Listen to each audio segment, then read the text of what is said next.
This is Matt with Mel Express Radio. I have with me Joseph and Jacob of Witherfall. How are you guys doing tonight, man? Doing good, man.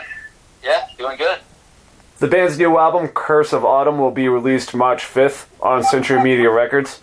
How does it feel to have the album done and ready to go? It's it's been a wild ride, man. I can probably speak for everyone on that for this year. So it's just kind of been quite a trip that we can actually get this record out right now. And it was actually, believe it or not, kind of a smooth experience getting it done. But we can't tour or anything like that right now, so we're actually continuing to work on another record. So it's just the writing never stops. And how was the writing and recording process with this being the band's third full-length album? Yeah, I mean, our process never really changes much. I mean, we did end up bringing in a co-producer, John Schaefer, on this one, but our process never really changes, whether it's the writing or the production. I mean, the climate certainly was more interesting and more tense due to everyone being worried they were going to die. Yeah, basically, but the actual, production of the record, I mean, if we're going back to our previous full-length release, Prelude to Sorrow, that was a nightmare to get done. And this one was actually, because of the team that we had around us, that being, like Joseph said, John Schaefer on the production, along with Jim Morris, and our core team of Anthony Crawford on bass and Marco Miniman, who was doing the drums. We had a group of professionals around us that required the actual execution of parts to go down relatively seamless. Really, a lot of the headache went down into actually planning this out. What do you mean replanning? Yeah, exactly. Yeah, the constant just changing of flights and hotels and whatever else you want to think of. It was, Right. Yeah, originally John was supposed to come in March for pre-production and drum tracking, but those guys couldn't fly out. So Jake and I enlisted another engineer named Bradley Cook, who did Chris Cornell, the Foo Fighters, Slash. He helped us with the drum tracking, and then we met up with John and Jim in Indiana a month after that. So that's really the only thing that changed, other than rebooking flights, all that craziness. And the band recently released a video for the song The Other Side of Fear. What kind of feedback have you received, and were you a bit skeptical about making a video that obviously is not safe for work? No, I mean, we like videos like that. I think, I know for myself, I was worried about it not being able to be, having some sort of, ban on it, on YouTube or something like that. But that's the stuff that we really enjoy. And as far as the feedback, I mean, some people are why are you guys making porn metal? And then some people really love it, but that's kind of how it's going to go with every video, I think. People have their own opinions, I mean, Steel Panther have a song about a glory hole, and I don't need to tell you what that video looks like. Please do, actually. I haven't seen it enough. No, it's it's just one of those things where it's a fun video, all of our videos that we make, at the end of the day, it's entertainment. You want to keep someone just locked on it. We can make visualizers all day, and not that there's really anything wrong with that, as far as if it's done properly. But we like videos that harken back to I hate to use the term glory days, but the late '80s type stuff where you had Slash, or not Slash. Axel would be pissed if I said that. Guns N' Roses, with their just bombastic videos, and Century didn't really allow for our budget to be in the $1 million range, so we had to get what we could do. Yeah, we like videos that are fun. Fun would definitely be one word to describe it. Now, is there a particular song that you would suggest a fan to check out first off of Curse of Autumn? Yeah, I mean, Yeah, the one I would say that I guess to check out first actually hasn't been released yet, and it's the song Tempest that'll be coming out. But I guess for the songs that have already been out there right now, Other Side of Fear is one that I've really been digging, and then As I Lie Awake is pretty much the single for the record. I mean, really, it's kind of hard because it's like, we wouldn't have released these songs if we thought they sucked. So it's kind of hard to choose one. Yeah, if I had my way, we'd release every single song, and then just the record would just be for people that want the physical media. I mean, that's the way you got to do it nowadays with the whole streaming paradigm. And now, obviously, there's so many other projects that I know you guys have been involved with. Like Jake, I know you've had time with White Wizard, Cobra and the Lotus, Demons and Wizards, and Iced Earth as well. Do you think, from all the other work that you have done, has it brought influence to Witherfall? Well, I mean, like, not really. No, I mean that stuff's like, Not musically. yeah, it would be like subconsciously if it was in there. I mean,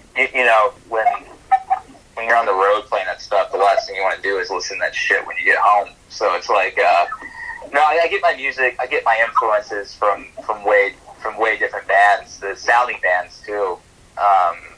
I like a lot of the stuff from. I think this Witherfall in general it's a very eclectic type of influence on there. So we have classical music is actually one of our biggest influences that all of us can kind of get, can all agree with. And what are you guys hoping for the band when it's safe enough to tour the world? Just to be able to tour the world. That'd be great at this point right now. Yeah, we are booked, so hopefully that happens. Jake just got his vaccine, so we're on our way. It's one of those things where it's like, don't know what you got till it's gone. Where it's like, you're like, shit, we have all this tour stuff going on, but it's like, now we don't even know if any of it's going to happen. So just to be able to tour the world is all we can hope for at this moment. Of course, we want people to buy our product.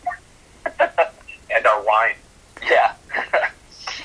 So Actually, you should drink our wine, and you'll buy more product. So you guys have your own wine? Well, Yeah. Okay. How did this come about? I'm a social butterfly, and I like to talk to people when I'm drinking. No, seriously, we've always talked about doing our own wine, and we're kind of like wine snobs and foodies and whatnot. And I happened to be at this winery and ended up making friends with the owner and telling him about the band. He sent me some young samples of one of their red wines, and Jake and I, while we were writing The Other Side of Fear, we were tasting it. That's right. Decided, we're like, we should do this. They released a limited run. It was a few dozen cases back in 2019. It sold out like within a week of it being available for pre-sale. So the day it was released, you couldn't even get it. So now we're doing a few hundred cases for this year. And it's kind of like our Dionysian thing, like we're all about wine, women, and song. Yeah. Nuts. Nuts, yeah. That's probably why that song actually ended up so fucked up, The Other Side of Fear, is because we were probably drinking like pure alcohol at that point, with that wine being so young. I hope that we did a Netflix, we shot for this Netflix music documentary that a filmmaker friend of ours was, he was going to put us in. It's got some, like, one of the guys from Buck Cherry, and like a bunch of guys. But I mean, we were so loaded. We had already tasted that wine. We'd gone out with our then management to dinner and drank like 4 bottles of wine there. And then we showed up at the shoot. We were already like gone. I actually left in the middle of it so I wouldn't say anything ridiculous on camera. I left him there. There's an amazing photo of the table where we carved Witherfall into like your guitar and then sprinkled like busted up Xanax or something over it. Took a photo. It's on Instagram, so much ridiculous shit. So I actually hope it doesn't come out because I might lose people in my life. Hey, as long as we get the sync fee, I don't care. It's all theater, right? You know? Yeah. So right now, if there's nothing that we've covered that you guys would like to throw in, go ahead. Curse of Autumn out March 5th. We have for those collectors of vinyl, there's a ton of colors out there, and a few of them are actually down to the wire. So if even by the time this might come out, some of those might be sold out. So if you're into that, get them. Yeah. It's gonna be a cool product. So my last question I have for you guys, if you could pick your own touring lineup, whether it be supporting someone or taking someone out on your own headlining run, who would you take out or support, and why? I think Joseph and his answers are probably the same.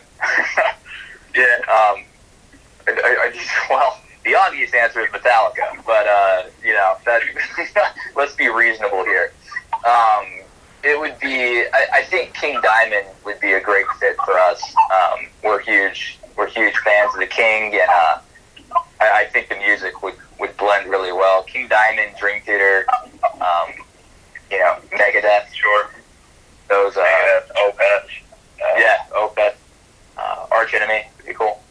I mean, there's quite a bit that we'd love for them to, if they called, we would definitely answer their phone calls. Yeah, all that kind of stuff, besides like the mega bands out there.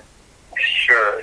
I actually, it would be awesome if Sabotage reunited for a tour. That would be pretty cool. Yeah, that'd be cool. Even just doing festivals with all those bands would be pretty badass too. That would be a cool little thing. That's about the question I got for you guys. I appreciate your time. I can't wait to hear the record March 5th, and I hope that all things go smoothly for you guys and you're able to tour the world when all is safe. All right, man. Well, yeah, thanks for the interview, man.